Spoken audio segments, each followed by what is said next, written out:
കറി തയ്യാറാക്കാൻ വേണ്ടിയിട്ട് ഞാനിപ്പോൾ ഇത്രയും വെജിറ്റബിൾസ് ആണ് എടുത്തിട്ടുള്ളത്.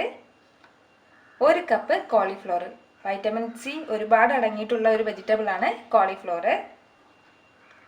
1 കപ്പ് ക്യാരറ്റ്, വൈറ്റമിൻ എ ഒരുപാട് അടങ്ങിയിട്ടുള്ള ഒരു വെജിറ്റബിൾ ആണ് ക്യാരറ്റ്. ഇപ്പോൾ കണ്ണിനൊക്കെ ഒരുപാട് നല്ലതാണ് ക്യാരറ്റ്. 1 കപ്പ് പച്ചപ്പട്ടാണി, പച്ചപ്പട്ടാണിയിലെ വൈറ്റമിൻ സിയും കെയും എല്ലാം ഒരുപാടുണ്ട്. അപ്പോൾ അതുപോലെ തന്നെ വെയിറ്റ് കുറയ്ക്കാനായാലും ഹെയറിനും സ്കിന്നിനെല്ലാം ബെസ്റ്റ് ആയിട്ടുള്ള ഒരു വെജിറ്റബിൾ ആണ് പച്ചപ്പട്ടാണി. അപ്പോൾ വെയിറ്റ് കുറയ്ക്കാനൊക്കെ ആഗ്രഹിക്കുന്നവർ പച്ചപ്പട്ടാണിയെല്ലാം ഒരുപാട് കഴിക്കണം. പിന്നെ 1 കപ്പ് ഉരുളക്കിഴങ്ങ്, ഒരുപാട് വൈറ്റമിൻ ഒന്നും ഇല്ലെങ്കിലും നമുക്ക് ഉരുളക്കിഴങ്ങ് വെച്ചിട്ട് വെക്കുന്ന എല്ലാം ഇഷ്ടമാണ്. പിന്നെ വേണ്ടത് ഒരു വലിയ സവോളയാണ്, ഞാൻ ചെറുതായിട്ട് അരിഞ്ഞു വെച്ചിരിക്കുകയാണ്. ഇപ്പോൾ ഞാൻ ഇത്രയും വെജിറ്റബിൾസ് ആണ് എടുത്തിട്ടുള്ളത്. ഇതിൽ നിങ്ങൾക്ക് ഇഷ്ടമുള്ള ഏതെങ്കിലും വെജിറ്റബിൾ ആഡ് ചെയ്യണമെങ്കിൽ അത് ചെയ്യാം. ഇപ്പോൾ ഇതിലേതെങ്കിലും 2 എണ്ണം ഇല്ല എങ്കിലും നമ്മുടെ കയ്യിലുള്ള വെജിറ്റബിൾ വെച്ചിട്ട് നമുക്ക് ഈ വെജിറ്റബിൾ കറി വെക്കാവുന്നതേ ഉള്ളൂ. എന്നാൽ ശരി, നമുക്കിനി കറി തയ്യാറാക്കാം.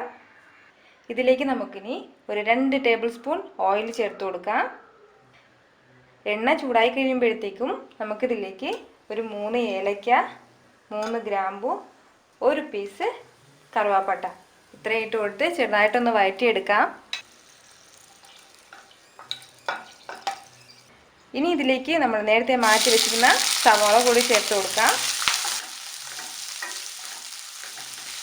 ഇത് ചെറുതായിട്ടൊന്ന് വഴറ്റി കൊടുക്കാം. നല്ല ഗോൾഡൻ കളർ ആവണമെന്നുള്ള ആവശ്യമൊന്നുമില്ല, ചെറുതായിട്ടൊന്ന് വഴണ്ടാൽ മാത്രം മതി. കൂടെ തന്നെ 1 ടേബിൾ സ്പൂൺ ഇഞ്ചി വെളുത്തുള്ളി പേസ്റ്റ് കൂടി ചേർക്കുകയാണ്.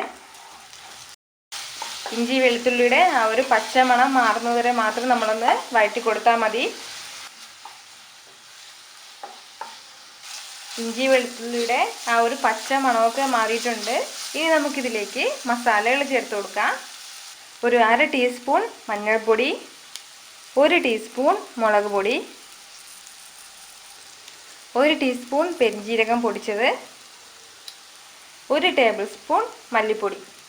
ഇത്രയും ചേർത്ത് നമുക്ക് ചെറുതായിട്ടൊന്ന് വഴറ്റി കൊടുക്കാം. ആ മസാലയുടെ ഒരു പച്ചമണം മാറുന്നതുവരെ മാത്രം നമ്മളിത് വഴറ്റി കൊടുത്താൽ മതി. മസാലയുടെയൊക്കെ ആ ഒരു പച്ചമണം മാറിക്കഴിഞ്ഞാൽ ഇനി നമുക്കിതിലേക്ക് 2 വലിയ തക്കാളി ചേർത്ത് കൊടുക്കാം. വെജിറ്റബിൾ കറിക്ക് ഒരല്പം പുളിപ്പ് വേണം, അതിൻ്റെ പേരിലാണ് 2 വലിയ തക്കാളി ചേർത്തത്. ഇതിൻ്റെ കൂടെ തന്നെ നമുക്കിനി വെജിറ്റബിൾസ് കൂടി ആഡ് ചെയ്യാം. ക്യാരറ്റ്, ഇത് ഇത്രയും നല്ലതുപോലെ മിക്സ് ചെയ്ത് കൊടുക്കാം.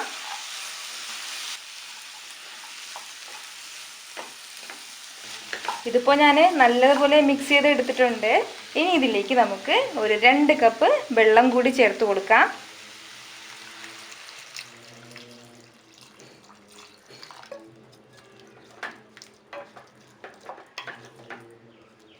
ഇനി ഞാൻ ഇതിലേക്ക് ഒരു 2 പച്ചമുളക് കൂടി ചേർത്ത് കൊടുക്കുകയാണ്. ഇപ്പോൾ നമ്മൾ എരിവിന് വേണ്ടിയിട്ട് 1 ടീസ്പൂൺ മുളക് പൊടി മാത്രമല്ലേ ചേർത്ത് കൊടുത്തുള്ളൂ. അപ്പോൾ നല്ല എരിവ് കുറവായിരിക്കും. പോയിട്ട് നമ്മൾ ഇതിലേക്ക് ഇനി തേങ്ങ അരച്ചത് കൂടി ചേർക്കുകയാണ്. അപ്പോൾ നല്ല എരിവ് കുറവായിരിക്കും, അതിൻ്റെ പേരിലാണ് ഞാനിപ്പോൾ 2 പച്ചമുളക് കൂടി ചേർത്തത്. ഇപ്പോൾ എരിവ് കുറവായിട്ട് മതി എന്നുള്ളവർക്ക് 2 പച്ചമുളകും ഒഴിവാക്കാം നമുക്ക്. അതും പോയിട്ട് നമ്മളിതിലേക്ക് ഇനി തേങ്ങ അരച്ചത് കൂടി ചേർക്കും. അപ്പോൾ ഇച്ചിരി എരിവ് കുറവായിട്ട് തന്നെ വരും. ഇപ്പോൾ നമ്മൾ ഏതെങ്കിലും കറി വെക്കുമ്പോഴത്തേക്കും എരിവ് കൂടിപ്പോയാൽ കുറച്ച് തേങ്ങ അരച്ചതോ അല്ലെങ്കിൽ തേങ്ങാപ്പാലോ ചേർത്ത് കൊടുത്താൽ ആ എരിവ് കുറയും. അല്ലാന്നുണ്ടെങ്കിൽ ഒരു 2 ടേബിൾ സ്പൂൺ തൈര് ചേർത്ത് കൊടുത്താലും ആ എരിവ് കുറഞ്ഞ് കിട്ടും. ഇനി നമുക്ക് ഇതിലേക്ക് ആവശ്യത്തിന് ഉപ്പ് കൂടി ചേർത്ത് കൊടുക്കാം. ഇത് നല്ലതുപോലെ മിക്സ് ചെയ്തതിന് ശേഷം ഒന്ന് അടച്ചു വെച്ചിട്ട് വേവിക്കാം. ഈ ടൈമിൽ നമുക്ക് തേങ്ങ അരപ്പ് തയ്യാറാക്കാം. ജാറിലേക്ക് നമുക്കിനി 1/2 കപ്പ് തേങ്ങ ചിരിക്കത്ത് ചേർത്ത് കൊടുക്കാം. 1 ടേബിൾ സ്പൂൺ പൊട്ടുകടല കൂടി ചേർക്കാം. ഇതിലേക്ക് നമുക്കിനി ഒരു 1/2 ടീസ്പൂൺ പെരിഞ്ജീരകം കൂടി ചേർത്ത് കൊടുക്കാം. ഇപ്പോൾ ഈ സ്പൂൺ അളവ് ഇപ്പോൾ എല്ലായിടത്തും കാണണമെന്നില്ല, ഇത്രയ്ക്കുമാണ് പെരിഞ്ജീരകം എടുത്തിട്ടുള്ളത്. ഇതുകൂടി നമുക്കിനി ഇതിലേക്ക് ചേർത്ത് കൊടുക്കാം.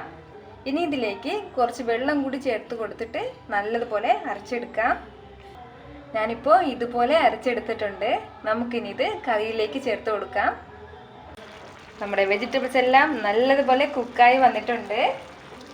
ഇനി ഇതിലേക്ക് നമുക്ക് തേങ്ങ അരച്ചത് ചേർത്ത് കൊടുക്കാം. ചെറുതായിട്ടൊന്ന് മിക്സ് ചെയ്ത് കൊടുക്കാം. ഈ ടൈമിൽ ഞാനൊരൽപ്പം കറിവേപ്പില കൂടി ചേർത്ത് കൊടുക്കുകയാണ്. ഇപ്പം നമ്മൾ കറിവേപ്പില ചേർത്ത് കൊടുത്താൽ കറിവേപ്പിലയുടെ ആ നല്ലൊരു മണം കിട്ടും നമുക്ക്. ഇതിലിനി വെള്ളം ആവശ്യമാണെങ്കിൽ മാത്രം നമുക്ക് വെള്ളം ചേർത്ത് കൊടുക്കാം. ഇതിപ്പോൾ നല്ല കട്ടിയായിട്ടാണ് ഇരിക്കുന്നത്, അതിൻ്റെ പേരിൽ ഞാൻ കുറച്ച് വെള്ളം ചേർത്ത് കൊടുക്കുകയാണ്.